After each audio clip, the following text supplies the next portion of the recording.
What's up, everybody? It's your boy Coach T with Chicago Bears 360. Listen, we got so much to talk about. What a brim cocked to the side, man. I'm over here banging today. We got so much to talk about. Bears football. Listen, a lot happening. Going updates on the OC Cats.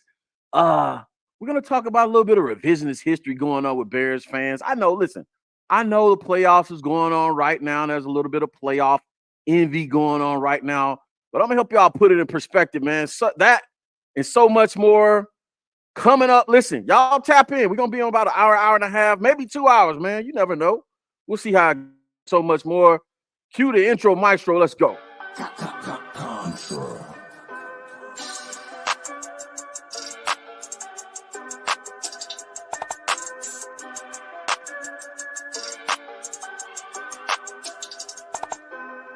Life like chess, move to pieces, you know I roll in silence. On the road to them Benjis, I fill my teeth with diamonds. I'm high as fuck in the sky, you would've thought I'm pilot. I'm from Chicago, it get ugly, fill the streets with violence. Life like chess, move to pieces, you know I roll in silence.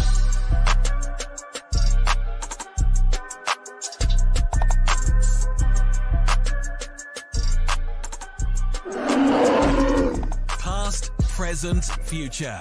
We bear down.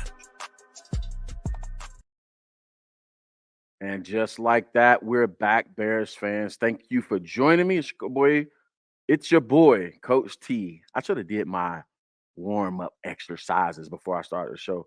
Yeah, I just had a big breakfast, man. It's like, bro, what's going on? It's your boy, Coach T with Chicago Bears 360, man. Thanks for hanging out this morning, this afternoon, wherever you are, man. Listen, lots to talk about. I just want to have a conversation today, man. There's gonna be no film breakdowns today. Lots on my mind. Too much to type on X and Twitter, man. Too much that I'm seeing. So I want to get y'all to the adult table, right? We're talking about football. Let's talk about schematics. Bears fans panicking all over the place. But if you're watching this on the playback or if you're in the chat, do me a favor, man. Run the likes up. Likes on this video. Everybody off today, so people should be hanging out, man. People should be bored, not having anything to do, man, on this MLK celebration day. You know what I'm saying? And what better way to celebrate, you know what I'm saying, the administrator, the architect of nonviolence than to talk Bears football. Because you know, we never have threats of violence in Bears football. You know what I'm saying? There's never conjecture and debate and disagreements when talking Bears football. What better way to celebrate the architect? This is bothering me. The military in me is being drove nuts right now. But anyway, run those likes up. If you watch this on the playback, man, subscribe to the channel, man. Over 2,400 of you have subscribed to the channel in something like, I don't know, man, in less than 130 videos. Let's put it that way. Less than 130 videos. I'm very proud of that because it shows the quality of the work. Although I can always get to you guys and make content and videos, but it shows that you guys are tapping in. By the way, another thing I saw, man, I don't do this very often, but go out to the stats. 72% of you all that watch the video are subscribed. And from what I hear, that's pretty good. 72% of the subscribers, watchers of the video, are subscribed. So do me a favor. The other 28% that's out there, y'all go ahead and tap in, man. Go ahead and tap that button. Y'all might as well join the family. Let's run that up to about 80%. Let's get it to Pareto's law, 80%. 80% is good. That's a strong B in most school systems, man. So run that up. Listen, I don't want to bore y'all with talking about a whole bunch of administrative stuff, man. So much to talk about with this Bears team right now, especially in light of all the conversations that's going on Twitter X about, you know what I'm saying? Oh, the Dallas Cowboys, the Green Bay Packers, the Detroit Lions. I'm going to get into that in a minute because those guys have been doing a great job. By the way, shout out to the Lions. First time winning a playoff game in 32 games. You know, I went to the Lions game this year, the first one, where we wet the bed towards the end, gave up a 12-point lead with about, I think it was 4 minutes left in the game.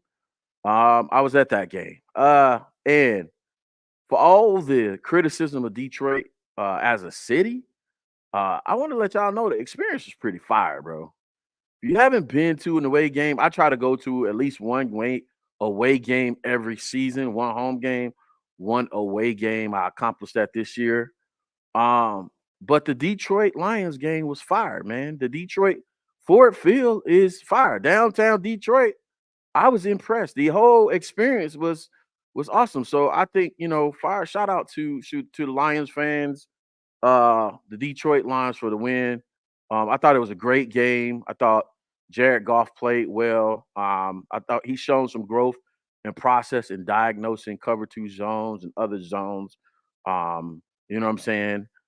I just thought, Ben Johnson basically for a better part of about 3.5 quarters, he out schemed Raheem Morris, who is the defensive coordinator for the Los Angeles Rams for about 3.5 quarters, and that was a difference. That's a 1-point win for you. I think there was a key drive for Sean McVay where he just wasted some calls towards the end, which is uncharacteristic of him. But that's the difference in a close ball game. A close ball game, one call here or there in a series makes the difference in the ball game. There was this jet sweep he called to the boundary or the weak side of the field, the boundary, the short side of the field, that I just thought, I was like, man, I had flashbacks to Luke Getsy in that moment. I was like, wow. But it was a great game. And then the other game was a complete trial. The Green Bay Packers just went to Dallas and handed them their keisters in their home field, in our own stadium, in the playoff game. We're going to get into so much more of what's going on with Dallas and really give y'all some sober perspectives about Green Bay, because everybody was like, oh my God, Green Bay and Detroit won. They're in our division. We're so far behind them. What are we going to do? We need to make massive changes. Oh my God, panic everywhere. Y'all like the color scheme right here, man? I think I'm doing the damn thing. You know what I'm saying? I had to put that out there. I like, you know what I'm saying? I like my colors. Anyway, this mass hysteria, you know what I'm saying, everywhere with Bears fans, and I'm here to calm y'all down. This is what I'm here for. But before we get into that, let's talk about these offensive coordinator candidates that have secured interviews with the Bears so far. Because I did a show on the firing show of Luke Getsy, and I talked about, me and Steve-O ran down who we all thought our offensive coordinator candidate should be. And so I want to let you know, update you on who actually have secured. I feel about those candidates, right? So, one, Shane Waldron, obvious top candidate. He was on our list on the other show where we did the rundown. The resume speaks to itself. He's closely tied to this McVay, Shanahan style system, more on the McVay side. A lot of split zone, outside zone, inside zone, duo. He's going to run his counters off the zones, right? He's going to run counters, counter trade, guard GY counter, which is the guard tackle counter, guard tight end counter, GH counter, GF counter. That's a combination between the guard and whatever position I'm calling out. He's going to run that as a counterplay off of the inside outside zone scheme. He's going to give you a lot of play action, which I love. Right? I love. We have to tap into and you guys can see it. It's obvious. All the footprint, the thumbprint, if you will, not the footprint, the thumbprint of, you know what I'm saying, Mike Shanahan, Pops Shanahan, and Gary Kubiak is all over the playoffs, man. And the Bears would do good not to ignore that. I had a graphic that I wanted to put up for the show, but my laptop is acting crazy. This AirDrop, I don't know what's going on. It's tripping today. Anyway, let me see if I can still get that. I don't know if it sent the email. See if I could do two things at one time. Anyway, if it doesn't come up, we're not going to worry about it today. Still not working. Either way, the thumbprint of the Shanahan Kubiak systems of old is all over this, the league right now. So for all of the allure, all of the grandeur, all of the respect we place on Bill Belichick, and I tweeted this the other day, you know what I'm saying? What we can't say is his legacy is really being secured from a schematics. Defensively, yes. Um, the one thing I can say about Bill Belichick is this: the idea to take away what your opponent does best is probably his thumbprint schematically. But if I had to say who owns the league right now in terms of scheme, I hate that word. Y'all know how much I hate the word scheme when talking football. But in terms of system, right? In terms of schematics, in terms of systems, it has to be Mike Shanahan and Gary Kubiak. They own the league right now. You think about it, you know what I'm saying? Green Bay. I wish I had the graphic to put up. Green Bay. You know what I'm saying? McVay. You know what I'm saying? Underrated is the Houston situation. Bobby Slowick, you know what I'm saying? D'Amico Ryans, both out of the San Francisco Cap. Kyle Shanahan, underrated. I don't care what you say about how good CJ Stroud is, right? Everybody can play the game of rib. All they want. But some of us had CJ Stroud being better than Bryce Young. But most of the experts, if you will, the TV pundits, the major media outlets, right? ESPN, CBS, Fox, right? All the experts had Bryce Young, Mel Kiper Jr., Todd McVay, Todd McVay, McShay. Is it McShay? Anyway, all the experts, Bryce Young. So, you know what I'm saying? We can't be victims of the moment, man. And CJ Stroud goes out there and lights up, you know what I'm saying, the opponent for 272, which I thought was, you know what I'm saying, you got the win, you got touchdowns, you got yards, but 272, I know, a rookie, I get that, all that stuff. But 272, a little bit over 250, come on, man. What are we talking about? And y'all got to look at look at it this way. CJ Stroud had 272 yards last night. I want to look it up to be exact. I don't want to misquote the number. All right, CJ Stroud stats. I want to be exact on the stat because I want y'all to look at something, right? CJ McCollum, CJ Stroud. I want y'all to look at it from a different perspective. I'm gonna offer you a different perspective, just to think about. All right, against the Browns, 272, 3 touchdowns, interception, perfect passer rating, great performance. I'm not taking anything away from the kid, right? But I want y'all to take also a look at Jordan Love last night. Similar stats. Bryce Young had about 270 or 275. Not Bryce Young. Why do you keep Bryce Young? Jordan Love had almost exact same stats. Against the Cowboys. 272, 3 touchdowns, 0 interceptions, right? But the Cowboys put up like 40-something points, right? Great job. But I want y'all to realize the connection. Connection is this Kyle Shanahan, you know what I'm saying, Todd McVay style system, right? That's 2 guys that's in the league. That's 2 teams that's in the league. Now, McCarthy, on the other hand, really is the architect of a lot of stuff that your boy Luke Getsy tried to do, right? It's, something on the West Coast style system. And it was a little bit dated and a little bit stale, right? Timing, quick game, all that other stuff. And y'all seen the league is caught up with the quick game. You know what I'm saying? They're bracketing receivers. They run a lot of zones.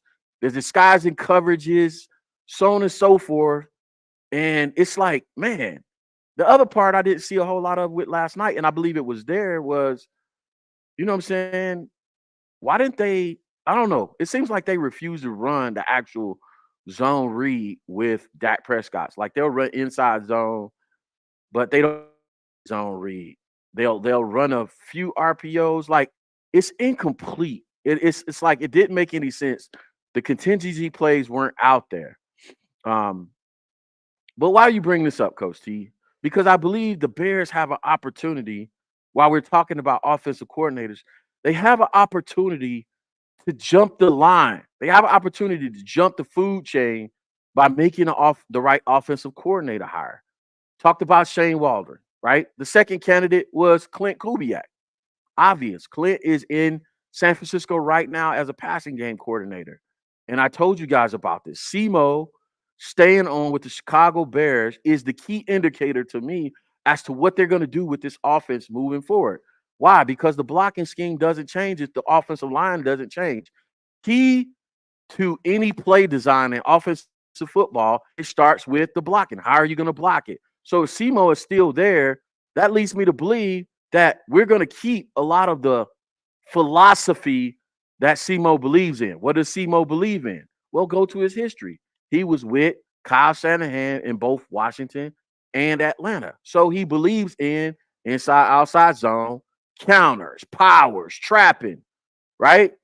All the stuff that makes San Francisco a great offense from a run game perspective, which is what I think is going to be on display versus Green Bay in this next playoff game. And we're going to talk about that in a minute if I don't forget, if I don't have an old man moment. I think it's going to be on display. That's how you beat this Green Bay offense. You have to, well, I'm going to jump right into it right now. You have to run the ball. And I don't mean that in a generic sense and from a macro take standpoint. It's just not running the ball. It's about running the ball to possess the ball. Time of possession. The mistake that Mike McCarthy made yesterday versus Green Bay is he tried to get in a shootout and match system for system with your boy Matt LaFleur. And you don't do that. You can't do that. You can't do that with this system, especially when your defensive coordinator is losing the way he is. He's losing the way he is. The best tool that Mike McCarthy had yesterday in slowing Matt LaFleur down was his running game, and he refused to stick to it. His best weapon in giving the defensive coordinator, what's his name, that's candidate for a head coaching job, was Dallas's defensive coordinator. Man, I'm having a moment. Should have had coffee, man. Y'all know what I'm talking about. I'm seeing his face. Dan Quinn. The best opportunity the Dallas Cowboys had for stopping Matt LaFleur yesterday was to keep Dan Quinn's defense off the field while they figured it out, while they had a chance to come up with another game plan to stop Green Bay, right? That's the first thing. So running the ball, and I've talked about this on the show plenty of time, running the ball allows you to keep your defense not just rested, but it allows you time to make adjustments on the sidelines in between series. It's not just half times. It gives you opportunity to communicate with your D-line, your linebackers, your corners, your safeties, and come up with something in order to stop the other team, right? Now, a lot of Bears fans gone crazy on X and Twitter, like, oh my God, see, Green Bay is taking off. They taking off on us. Oh my God, mass hysteria, panic everywhere. Oh, you know what I'm saying? There was like a Muffet, the guy that did that. I don't remember who it was. Anyway, I'm dating myself. Like, calm the hell down, bro. Calm down. We lost to Green Bay Packers, and I know this is going to be a hot take and controversial, whatever, but take it for what it's worth. We lost to the Green Bay Packers by 8 points. That's a one-score game, right? With what seems like an offensive defensive possession. Yeah, we didn't require them to punt. Not one time. They drove up and down the fields. People have added me on Twitter and was like, oh, they racked up close to 400 yards and all this other stuff. Listen. One of the staples of Tampa 2 defense, when you run it in its purest forms, is to really bend but don't break. I remember the actual Tampa defense of the 2000s. People would drive up and down the field on those guys all the time. But here's what's made that defense stand out. Once you got closer to the end zone, the closer you got to the end zone, the harder it was to score on that defense. Because as the field condenses, as the field condenses, you have a lot less real estate to throw the ball all over the park. And if you don't have the type of football team that's going to commit to the run, you're going to play right into the hands of the opponent's defense, right? Now, I'm not saying Green Bay can't run the ball, but you have to have the type of coach that's going to be disciplined enough to recognize, hey, I'm moving inside the red zone and I have to run the ball, right? Now, here's the other part of that. If you don't have the type of coordinator that's going to give himself a numerical advantage by running the quarter on a keeper, quarterback power, zone read, keep, option game, triple option game, or something like that, then it actually gives you a schematic advantage. Because once you get in the red zone or 2 goal-to-go situations, you have to basically take advantage of all the numbers you have, right? Think about it. Usually teams that play their quarterback in a traditional way, they don't run them, you're already down a man because you got a guy that's orchestrating the offense, but you only have 10 other guys that's basically the non-quarterback participating in the offense. And you only have, 4 other eligible receivers. It's 2 guys in the backfield. You know what I'm saying? If we went spread, if we went empty, that's 5 eligible receivers. 5 eligible receivers. The quarterback is technically a ball carrier, when normally would be 6 people that could carry the ball, right? If you don't employ that guy inside the quarterback, inside the red zone or goal-to-goal situations, you're taking a man away from threatening the defense is what I'm saying. So that's really how teams, if you don't add that as part of the game plan to beat the Tampa 2, you're playing into our hands. So I'm saying this to say that, right? We look at how Green Bay moved up and down the field on us, but I'm telling you, you don't always go into your plan with the idea to outshoot the other team or to outscore the other team to beat the other team. Ugly up the game, keep it low scoring, right? Ugly up the game, make it ugly for the other team. Keep it low scoring, and you physically beat the hell out of the other team with your run game. Watch what happens next week in San Francisco. Watch what San Francisco gets out after this Green Bay team. It's going to be a very physical game, but San Francisco is going to try and beat the hell out of them, right? And everybody's going to be a running back. Wide receivers are going to be the running back. Perhaps the quarterbacks are going to get a few carries. Running backs are going to get a carry. They're going to carry the ball in a myriad of ways, and they're going to try to keep this LaFleur offense off the field. That's how you beat them, right? So the other part I want to say about this too, while Bears fans in a mass panic, is this. You got to understand, in our division, you basically build your team to beat your division opponents, right? So Dallas can get their ass kicked, right? And a bunch of points scored on them. Dallas is not built to beat Green Bay. Dallas is built to beat Philadelphia. Dallas is built to beat Washington. Dallas is built to beat, I don't know, whatever the other team is in their division. I forget, right? They're built to that. That defense is light in the ass. That's their problem. Their interior defensive line, their edge rushers are light. Their linebackers are light, right? And so you can run right at them. They're not built to beat Green Bay.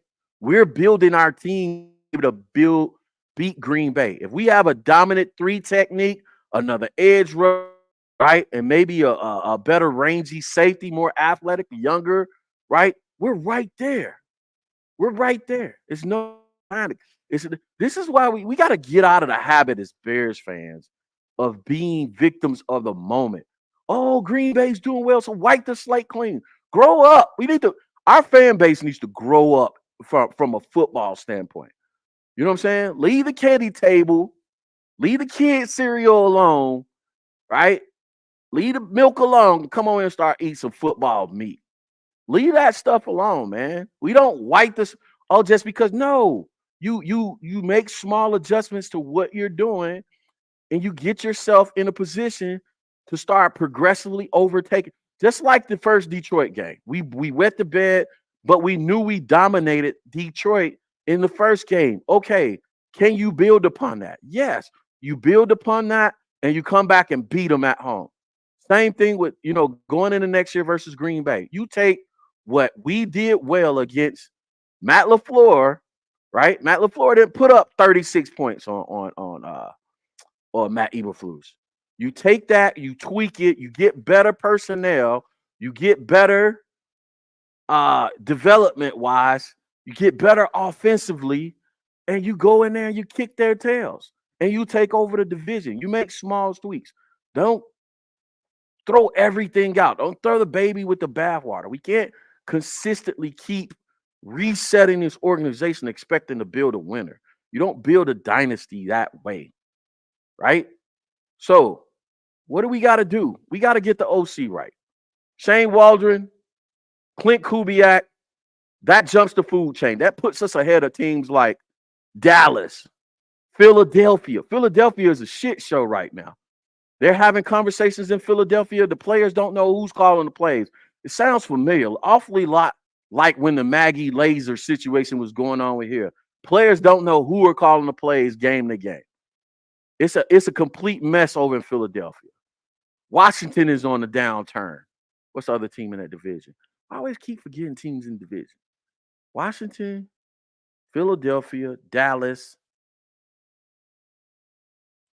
I don't know. This is going to bother me, man. NFC East. I know somebody just said it in the chat. New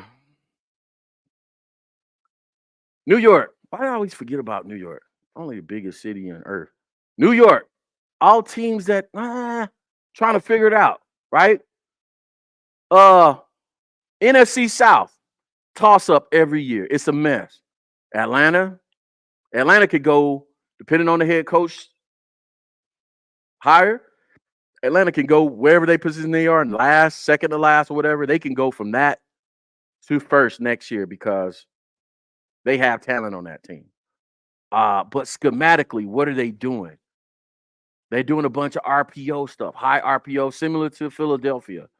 High RPO game, you know what I'm saying, but not effective at it. You know what I'm saying? What is Tampa Bay doing? Tampa Bay, schematically, I don't know what David Canellis, or whatever his name is. I don't know what his pedigree is. A lot of people are throwing his name out there as potential head coaching candidate for some teams.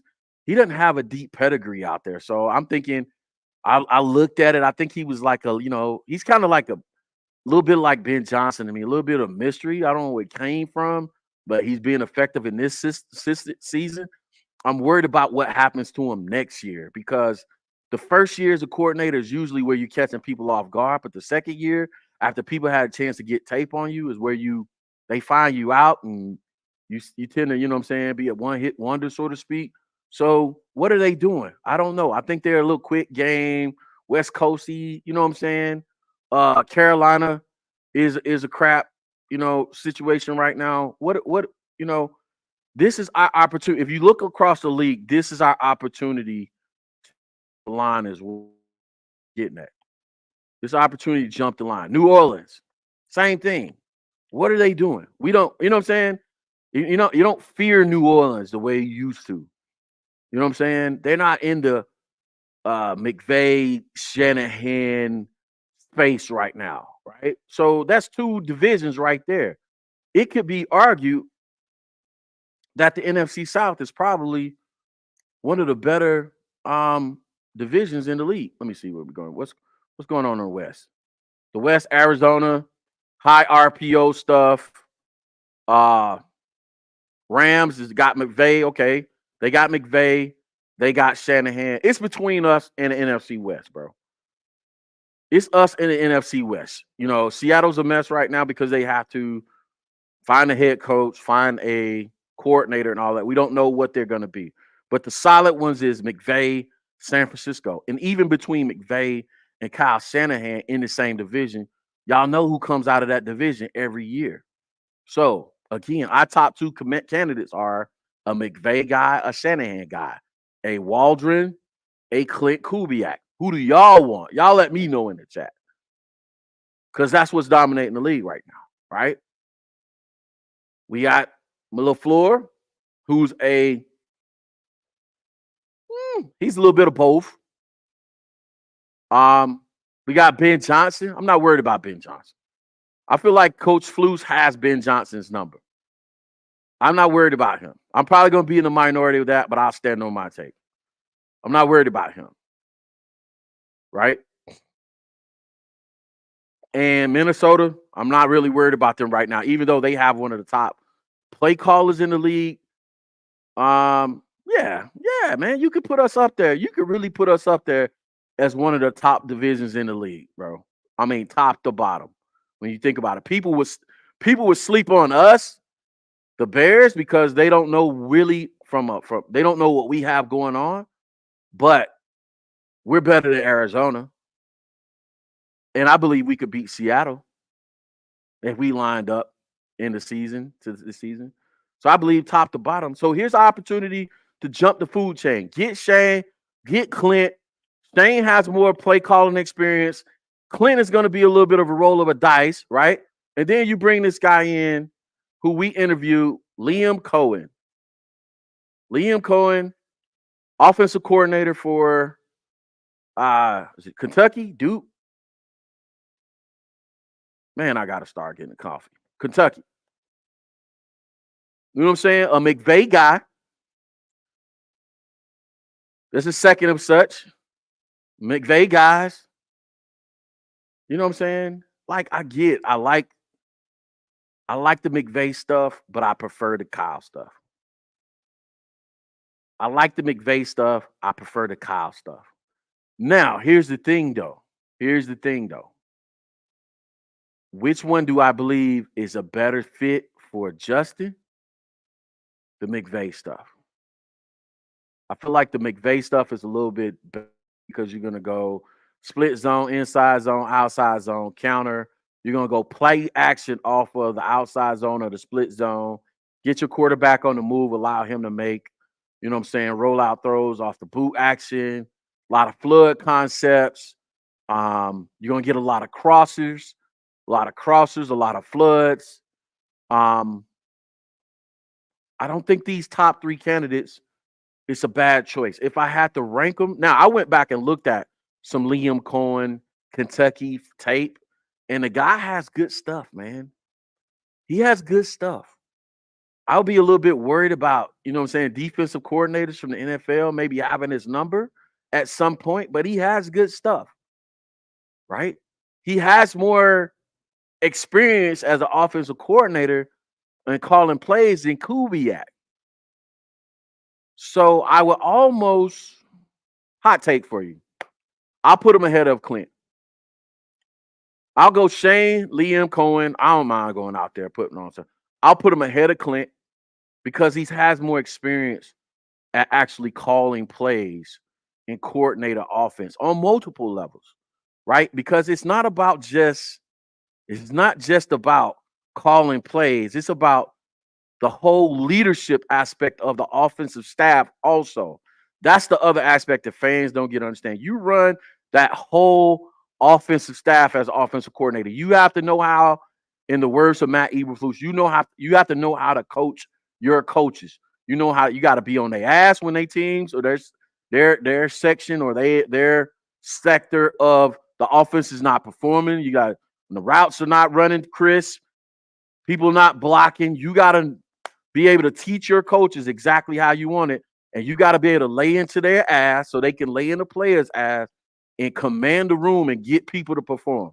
That's the other part of it, right? So if Clint hadn't had the experience in doing that yet, then I'm nervous about dropping that responsibility on him. You know what I'm saying? Straight out the chute. We need as little risk as possible in this situation. This is a delicate situation for Chicago Bears and Chicago Bears fandom. So I'm going to go Waldron, Cohen, Kubiak, and I don't know how Greg Olsen made this list, but I'm not a fan. I'm going to go out here and put it out there and just let y'all know I'm not even going to play with it. I'm not going to play with it. I'm not a fan. I'm just not a fan. So I don't know if Greg has done something in recent that makes us warrant that. Everything I looked at from when he had his last tenure actually as a play caller, I believe was Jacksonville 2015, 2016. I wasn't impressed. He had Blake Bortles, and an opportunity to turn shit into sugar, and he really didn't do it in the Jacksonville stint. The offense seemed to be a little bit all over the place in terms of sequencing, play calling, so on and so forth. I don't remember how many games that team won in 2015, 2016 season. Know if anybody could look that up. I'll look it up. Jacksonville Jaguars 2015, 2016 record. I don't remember. They went 9-8. 9-8. I just went through and looked at some of the tape from 2015, 2016 season, trying to catch up with Greg Olsen. I didn't see a whole lot to be excited about. I'm just be honest with you guys. They didn't win a division that year. Like I said, if somebody knows something I don't know, I'm willing to be wrong, but I didn't see anything that I was overly impressed with from a schematic standpoint. I'm going to defer to the comments on that one. I just didn't see it. A lot of association with John Gruden, who's a West Coast guy, McCarthy type guy, all that come out of that Mike Holmgren coaching tree. That tree is pretty much dead, bro. I'm just going to call it how it is. You know what I'm saying? Everybody that came out of on the Holmgren side, I just didn't see it. So y'all let me know. I'm going to slide to the comments and answer some questions, have some discussions, and kind of feed off of what y'all talking about so we can keep the party going. Let's go. Let's go to the comment section. Did you get like some crazy DMs or what? Very. Did you get like some crazy DMs or what? Very. Surprises or no? It's talking like blue check marks? Yeah, like people who be sliding and I'm like, wow, y'all fuck with me like that. Y'all rock with me like that? Yeah, it's your boy Coach T, Chicago Bears 360. Do me a favor. Run the likes up if you watch this on the playback. We're talking about the offensive coordinator situation for the Bears. I'm updating you guys on the current hirings. Now, one name I didn't mention is Darrell Bevell. I wish we get Darrell Bevell in here because Darrell Bevell is a Kyle Shanahan guy with experience of calling multiple styles of offense. Miami lost on Saturday, so he should be available for interviews. Now, Miami didn't lose in the best of fashion. I believe Miami was banged up on defense. Vic was without his personnel, and he had to, try to, manufacture pressure in that game. I thought Miami could have ran the ball to slow. Again, when you're going up against these high power offenses, guys, listen, you gotta play into the hands of your defense. Your defense is going to be on the field a lot of plays, so you can't have a bunch of 3 and outs. That's just the rule 101. You can't 3 and out at the death, right? You got to get those guys rest at some point. But I'm gonna get into this section. Shout out to Bear Truth 9. Tuele say I was watching CJ, but then I saw Coach was streaming, and I was like, F that noise. I ain't said, but you did. I'm just saying. I ain't said, but you did. I'm just saying. Listen, man, we gotta stop with the emotional. Like, come on, man. We get so that part of it is the part I hate the most about this whole gig, if you will, bro. We gotta stop the emotional, all over the place, just topsy-turvy. You know what I'm saying? That's how you know when you're dealing with media stuff, traditional media stuff versus guys that's trying to get us right, trying to give you realistic expectations of what's to come with this franchise. Slow and steady, man, wins the race, bro. We're building this team incrementally, small steps at a time. The bigger the ship, the smaller the adjustment, bro. You cannot make wholesale changes if you're trying to build a winner. You have to build a system, right, that you believe in offensively and defensively and begin to draft players into that. I think we've done that and started to do that on defense, and it's working. I think we're a year behind on the offense because of Luke Getsy. A year or two. We're 2 years behind because his defense has been a 2-year project so far. We're 2 years behind on this offense, and we have to find a guy that can help close the gap. Because if we're not careful, what's going to happen is the defense is going to be 2 years ahead of the offense. So we got to find. That's why I said we get a veteran teacher, somebody that can come in and close the gap. This is why you kept Semo, so you can close the gap. Let's not totally overhaul the offense. Let's keep the blocking scheme intact. Let's keep the calls intact so we can just bring a guy in that can, you know what I'm saying, focus on the passing game and, you know what I'm saying, expedite this process. You know what I'm saying? That's what I was thinking about. That was funny, though. You know what I'm saying? Shout out to Carm, my boy Greg. I'm the only person I really got a relationship over there with is Greg Brack. So shout out to Greg. And Greg sent me a shout out today, and I probably got like 25 subscriptions off of that shout out he gave me on his channel. So shout out to Greg. Greg's my guy. He's a friend of the channel. So Betru9 said, I like the Shanny scheme blocking combinations. To me, they seem to keep D lines guessing more. Yes. Schematically, man, it's a problem. It's a problem. It's a problem for defensive lines. It's especially a problem for linebackers. All that traffic crossing formations, guys pulling. You know what I'm saying? If you don't have very disciplined eyes as a linebacker, you're gonna get your, you know what I'm saying? You're gonna get your lunch taken. I started to use the word. I'm trying to do better. I'm a custom 2024. You're gonna get your lunch taken, man. If you don't have disciplined eyes as a linebacker, all the pulling guards, tackles, tight ends, you know what I'm saying? Shanahan pulls wide receivers. You know what I'm saying? He pulls Debo. He don't mind. If you're a wide receiver in our team, you have to block. And I love it. By the way, man, shout out to Amar how you say that kid's name? St. Brown. Amon Ra. On the St. Brown's podcast, he was telling DJ. He was complimenting DJ. He was like, DJ, bro, you are a running back. What are you? He asked him, he said, what are you, like 215 right now? 210, 215? I didn't know that. DJ walks around like 210 in the season. He like 215 in the season in a 6'6" frame. That is a running back. So they immediately thought, man, we should be using him more like Debo. That's why I can't wait. That's what would be interesting about if we got Clint Kubiak, because he would probably see DJ as more as a Debo type. They're built the same. Why not? But watch this. They also complimented and talked about Velus. And they talked about how fast Velus is. Like players bragging about how fast Velus is in real life is crazy. But they also joked and said, man, as long as Velus thinking, Velus is probably one of the biggest, fastest people in the NFL. But he can't think. You can't get him, can't overcomplicate it. You can't overload him with too much information because that slows him down, which is an interesting take, which is probably why he's on kickoff the majority of the time. But they talked about it.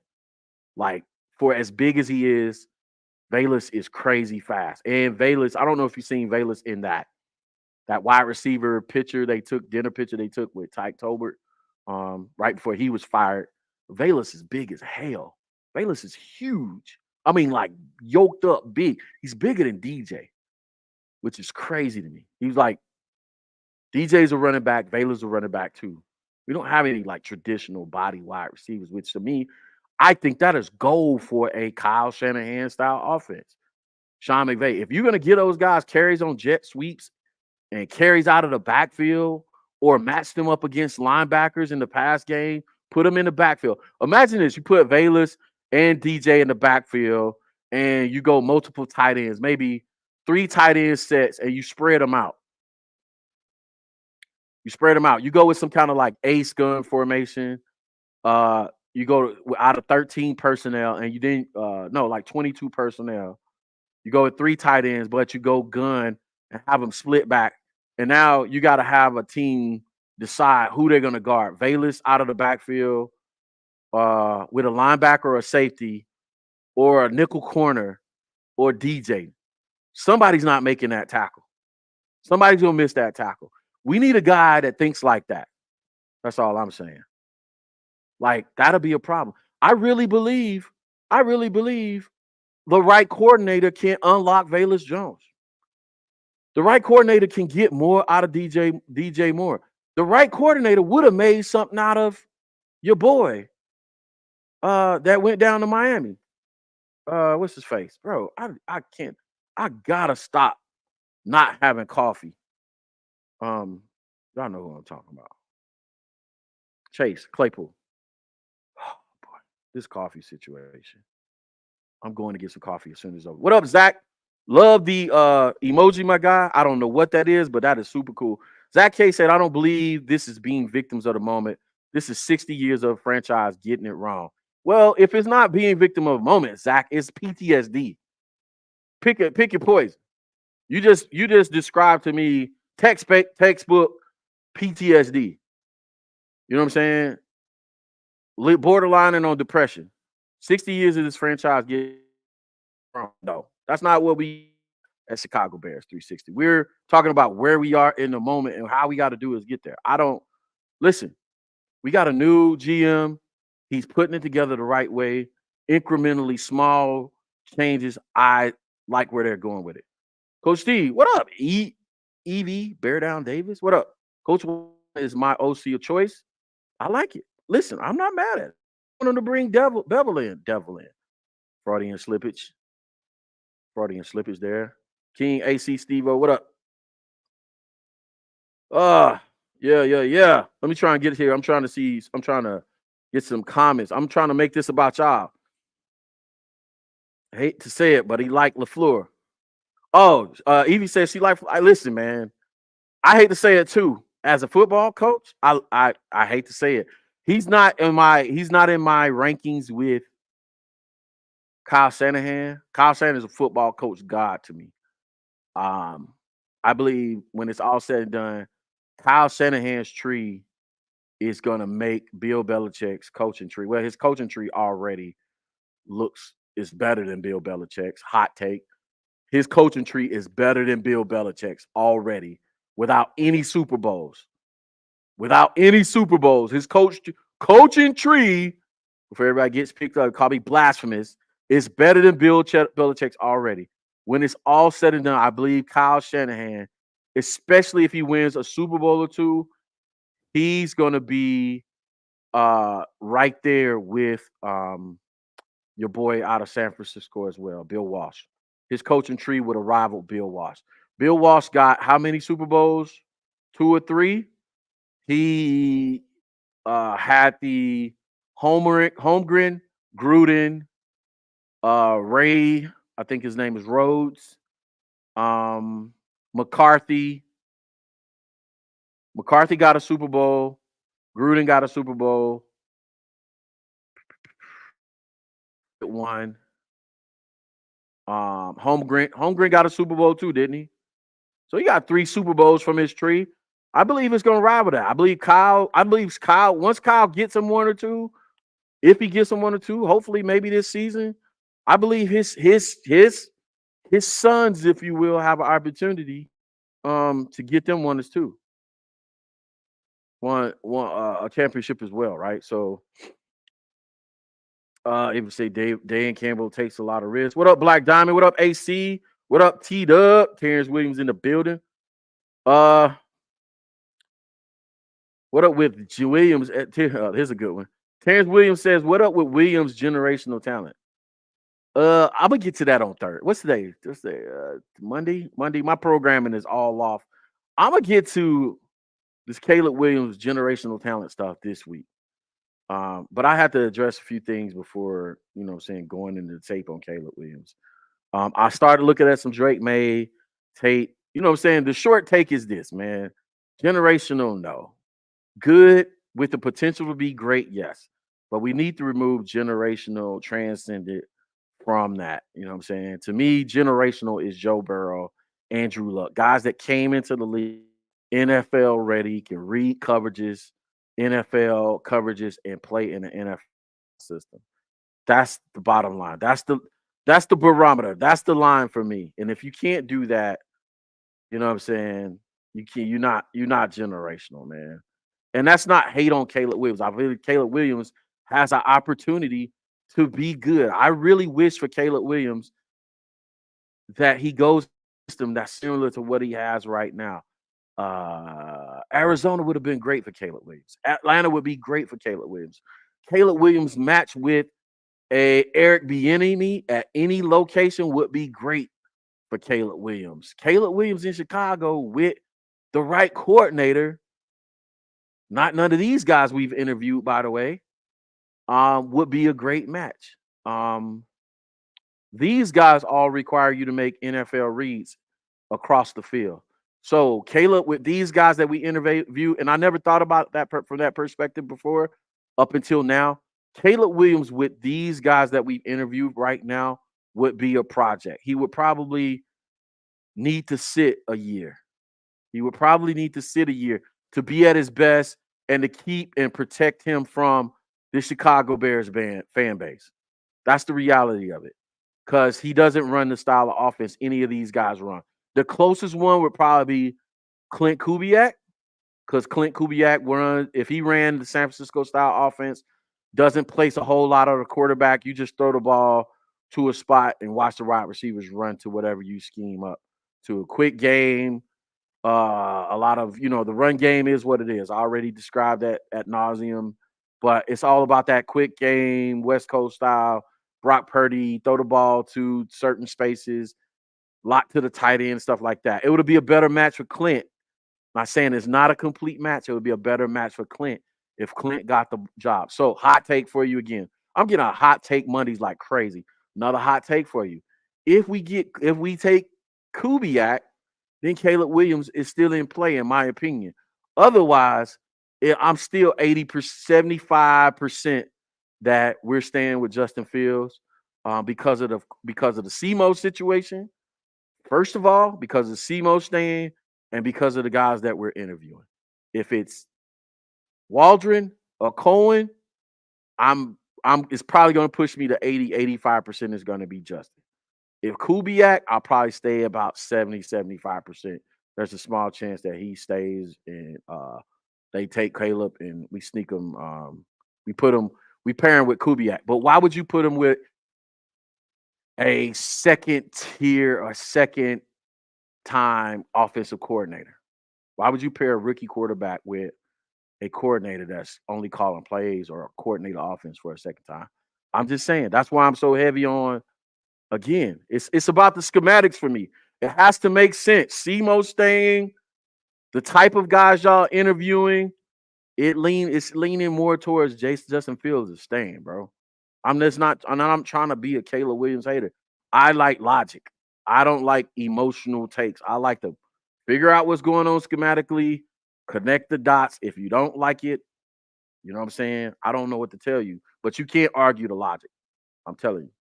You can't argue the logic. If you do, I don't know what to do with you. Like Thomas said, but seriously, grow the hell up. Yeah, man. Like, come on, man. Like, bro, come on. This is also Black Dad, but we got to say this though. We got to realize we're arguing. We're talking to also, and this is part that's our fault. This is the part that's our fault. We're arguing and debating with the 20 to 30% of the fan base.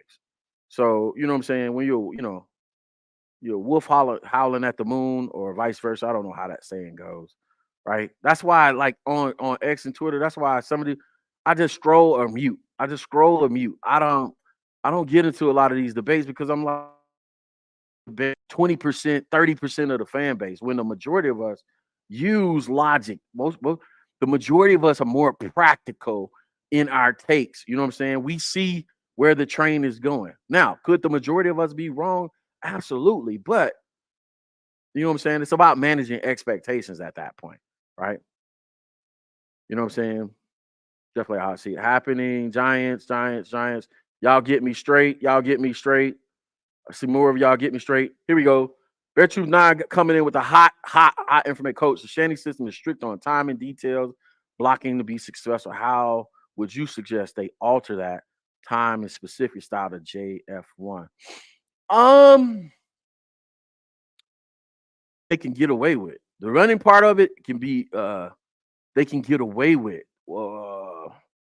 The passing aspects of it, I don't think The only thing that okay, so here, let me think about this, and I'll start with the running game. The way you move this is transition this into a more JF Justin Fields friendly offenses. Do what you do in the Kyle Shanahan running system. Add the power zone and power zone read, and go RPO. Go more RPOs with it. So that's a natural transition. So if you do a lot of zones, inside outside zone counters, right? Add add an RPO with the counters, add zone read, right? Because naturally zone read is going to have RPOs built in as a contingency, right? So just run more RPO stuff. Run more RPO stuff, add zone read to it, and then you know what I'm saying? Try to keep him out of I mean, I don't think Justin needs to be protected as much as people might imply that he needs to. But I'm saying just to be quarterback friendly in these situations, I think those concepts, outside zone, inside zones, the counters, the powers, the traps, zone read, keep, RPOs off of all that stuff as a play action type of scheme or system. I think that'll keep you out of trouble and it keep you out of third and long. What'll get you in trouble is guys jumping off sides and having dumb penalties, putting you behind the chains. I think if they run all that stuff in a Kyle Shanahan system with Justin, that'll keep him ahead of the chains, like Matt LaFleur tries to do with Jordan Love. Keep you in like 3rd and 4, 3rd and 5, and you can either choose to see. Here's the thing: if I'm 3rd and 4, and there's a threat of me running a zone read, right? A zone read. There's 3 things that defense they have to prepare for: the inside zone, they have to prepare for the keep, and that's what will open up the RPO if you throw the RPO behind it, right? So that's already a dangerous situation or a compromise you put the defense in with that schematically. If I'm looking up, it's because I'm visualizing it, guys. So don't think I'm losing it or I don't see where y'all are or see where the camera is. Yeah, I would run a lot of zone. I would run a lot of RPOs off there. I would run a lot of boot actions off of inside zone, outside zone, stretch zone, counters. Run a lot of boots off of that. So you know what I'm saying? It's where you like sticking his belly, having reverse pivot off, naked, flood concepts out of that. Yeah, I wouldn't, you know what I'm saying? I wouldn't ask him to necessarily make these big time crazy 3rd and 12, 3rd and 15 throws like we require them to a lot of times in this system. It just, you know what I'm saying? Just the percentage of that being successful is not that great. I don't care who the quarterback is. So there are things you can do inside of Kyle Shanahan's system with Justin to expand. And I think this is what Kyle was thinking when he drafted Trey Lance. He drafted Trey Lance and he's like, I'm finna go crazy with this kid. I'm gonna run all my stuff, but I'm gonna add power zone reads to it, which is you have a pulling guard and you running zone reads. I'm gonna run regular zone read. I'm gonna run RPOs with him. Think about what Trey Lance would have looked inside a Kyle Shanahan offense had he stuck. Which is interesting enough because he's in Dallas. And if Dallas were to move on from Dak Prescott, that's exactly what you would probably see with the right coordinator. But yeah, it's so many things you can do in that system. Like with Justin, it won't look like Brock Purdy, and it shouldn't, right? Because you ask Brock Purdy to be on time, fake hit the ball there with timing and all that other stuff. You have a little bit more flexibility with Justin Fields. It'd be interesting to see, though. I like the idea of it, right? Thanks for making me think right there. Grew up like having watched the last decade of Lovey area, bro. Zach, man, you gotta let it go, man. You gotta let it go, bro. You gotta go. You gotta let it go, man. You gotta let it go, bro. I'm serious. You gotta let it go, man. It's gonna be all right, bro. It's gonna be all right. Fat Boy Food Reviews. What up, man? Shout out to you. To be honest, bro, I really think we should sign Derrick Henry and just build a line and add a good wide receiver from the draft. Nah. I can't get with that, man. I can't get with that. Honestly, think we need a quick twitch running back like the league is going to with these McVay, Shanahan style offense. We need a Mostert. We need the guy they got in San Francisco now, guy like they have in LA right now. I love Khalil Herbert. Um, I like him, but for what if we really going Shanahan, McVay, I don't like Khalil Herbert for that stuff, man. I like I like I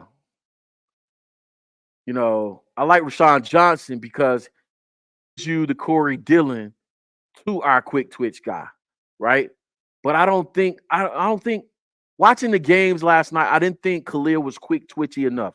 Khalil can get busy up in there, but then there's a part of being a quick twitch guy where you also have to be physical as well. Like you got to be able to put your head down and grind out and fall forward for like 2 or 3 yards as well. And I think Khalil tries to a lot of times he tries to evade that contact, that physicality of it all, right? I want us to be physical in a different way. I want us to have a big physical back where we have to grind out games and we have to have both backs get a bunch of carries. We do it, but also to have the outside zone toss, Q8, Q9. If you don't know what Q8, Q9 is, the toss, the toss play to the running back, swing pass, Q8, Q9 pass. Yeah, like you know what I'm saying? Like, yeah, I think you're limited in what you can do with Derrick Henry. That's just my honest take on it, man. So don't crucify me. Let me see. You see, coach actually be good versus change the system. We need to be more help of D line. Um, trying to get some questions. Isaiah, what up? What up, Zay? He said, "Do you think they hire one of those guys? Do you think they interview more guys? I would like to see us interview more guys, man. Particularly Bevel. I want to see us bring Bevel in and see what he has to say. See what his plan would be with you to use Justin Fields in that system. See if you know what I'm saying. See what he's talking about. You know what I'm saying. Bevel has been all over the place. Bevel has had several stints in diverse styles of offenses that won't get stuck, even if he doesn't have the exact personnel to run a Kyle Shanahan or McVay style system. I believe, you know what I'm saying, Bevel would probably be able to implement elements of a West Coast style quick game or whatever. He'll be able to adapt to his players a little bit better. So that's why I want to see them bring him in. Brick said Gus will be good for the quarterback coach, Greg Olsen. I actually like Pep Hamilton. I don't know if I mentioned that on the last show for a quarterback coach. Pep would be great. Pep worked with Justin Herbert when he first came into the league. I got a chance to see how good he was a teacher with Justin Herbert, and I just really like that. You know what I'm saying? Terrence Williams said, "Man, why podcasts keep hating on Justin Fields? I don't know, man. I just think it's a little bit. It's easy. It's low hanging fruit, man. It's the topic. It's the topic of the off season, and what better way to get clicks and to talk about Justin Fields and to get disagreement? Listen, 70% of this fan base wants to keep Justin Fields. If I say the opposite, then you're gonna comment. You're gonna click. If I put up a thumbnail that says Justin Fields most likely out of Chicago, I put Caleb Williams likely to land in Chicago as the number one choice. What are you guys gonna think that's gonna do to their engagement? The numbers will go up, right? You know what I'm saying? That's gonna be better for their business. So here you have it. I'm not into that. I'm not getting paid to do this. So I don't have to do that. This is purely about the schematics with me and about having discourse, dialogue about the Chicago Bears based off of football, schematics, X's and O's, right? Building that, establishing that as the foundation of my takes, right? And building it from there, right? I can confidently say and stand on and be willing to be wrong about Justin being 75, 80% that Justin's staying in Chicago because SEMO, SEMO, Kyle Shanahan connection in both Washington and Atlanta, understanding what SEMO does philosophically as an O-line coach, what he believes in and what he coaches, right? Adding the connection to the offensive coordinators and what they use as coaches, understanding what Caleb Williams comes from schematically and what he does well and what he doesn't do well, right? Not saying that it can't happen outside of that, but understand if they brought Caleb Williams into that system, then it's going to be a project. Then my take would shift to this. Bears fans need to be patient. Bears fans need to be patient. Don't expect this kid to come in and be generational, transcendent, and light up the league. If he does it, great, but don't kill a kid if he comes into this situation, because essentially it's a restart. He's learning a totally different system from what he ran in college. That's why I would be like, guys, be patient with him. I would support him, but I'd be like, guys, I would probably become the bad guy on Bears DIY media, because if he instant success, you know what I'm saying, everybody would be like, well, he should be better. He should be better. I'm like, no, guys, be patient with him. You know what I'm saying? It is what it is. Bears Media Code, Doug, my guy over there, do me a favor, check out the channel, subscribe to his channel as well. Good stuff. My sounds go out. All right, man. Oh, I accidentally cut the ball off. Oh, I accidentally cut my sound off. Oh, man. Boom, woo, boom, boom, boom, boom. See, I was the joke. Y'all can hear me now, though, right? Y'all can hear me now. You're back. I got to keep my hand away from this stupid button. By the way, I got sounds. I got new equipment coming in this week. I'm so excited. Oh, I was giving J2K props on his sound, man. Accidentally cut my button off. Did I blow y'all speakers out? Here we go. Ryan Poe says, see, this is why you got to keep current on the comments as they're coming in. And then, yeah. So I get like anxious and nervous or whatever I'm doing when I'm talking or whatever. And that's a nervous habit. I cut the sound off. I got to keep my hand off this button. Put the button over there somewhere. Stay away from the button, coach. That was embarrassing. All right, man. Everybody's like, no sound, no sound. Somebody throw a flag. I'm not running my offense. Bears Miko said he gonna be mad. How long was I without sound, man? Was it 5 minutes? He watching his high school highlights when he played fullback. Oh man, this is crazy. Oh my God. Yeah, I'm gonna be mad. By the way, this is gonna come out. Oh my God, how bad? Coach, you muted. No sound, no sound, no sound. You muted. Man. Okay, so I can see how long this was. A good 10 minutes without sound. Oh my God. 10 minutes. Jeez. See, this is why I gotta have an extra person on the show, man. This is crazy. 10 minutes. The first person that alerted me that there was no sound was CBP at 2:07.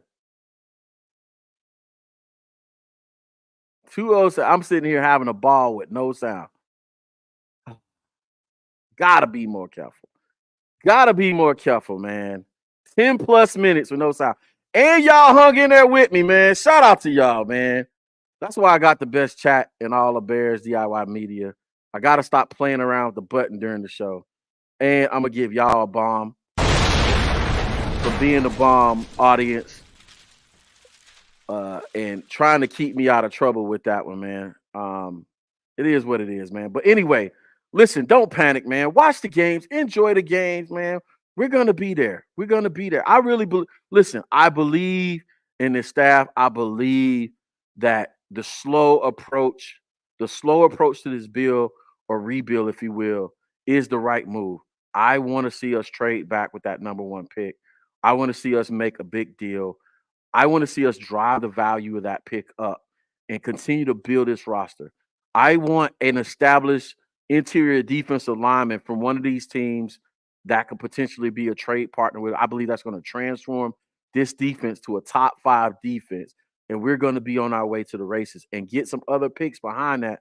And I think we're going to be the right OC and the right trade partner. I really believe we're going to be able to watch some competitive football.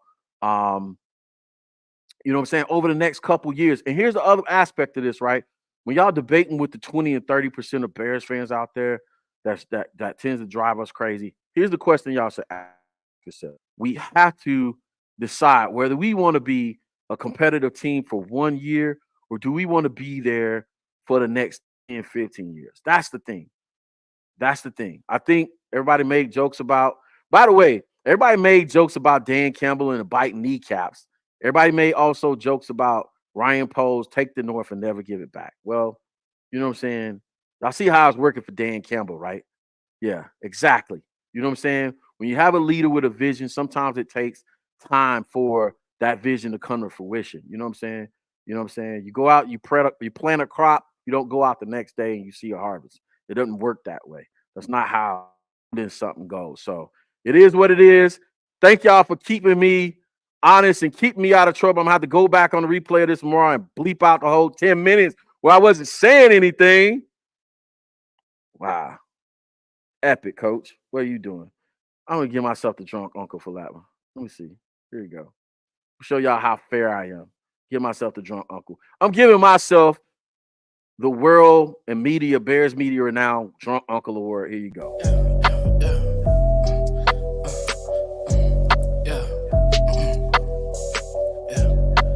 Anything is possible, got feelings in my cup. I see everything in double, got 2 blunts, I'm rolling up. I've been walking in a circle, no expression, now I'm stuck. 30 for the client, cough like Giannis chasing buck. Anyway, there you go. I gave myself the drunk uncle. I had to do something for screwing the pooch on that, man. Like, wow, that's crazy. Anyway, man, I appreciate y'all, man. Listen, I'm gonna try and get back on here. Oh man, do I have that Caleb Williams tape ready yet? I'm gonna try and get back on here. I'm gonna try and get back on tomorrow at 5. Let's look at 5. I'm trying to hit the Caleb Williams stuff tomorrow. We're getting into the tape tomorrow. Caleb Williams, I put it out there, so I gotta do it. We're gonna start breaking down the Caleb Williams all 22. I'm gonna let y'all see what I see and let y'all make y'all decision for yourselves because, like I said, man, you know, I don't see generational, I don't see transcendent. It is what it is. And we'll get a chance to take a look at that. If I get to Caleb Williams tomorrow, then I'll do who's the next guy? Drake May on Thursday. So let's start getting to these quarterbacks. Again, thanks for hanging out with me. I'm your boy, Coach T with Chicago Bears 360. Y'all know what it is. Until next time, it's always beers up, or if you don't, a beverage up and bear down. I'll see y'all next time. Peace. Peace.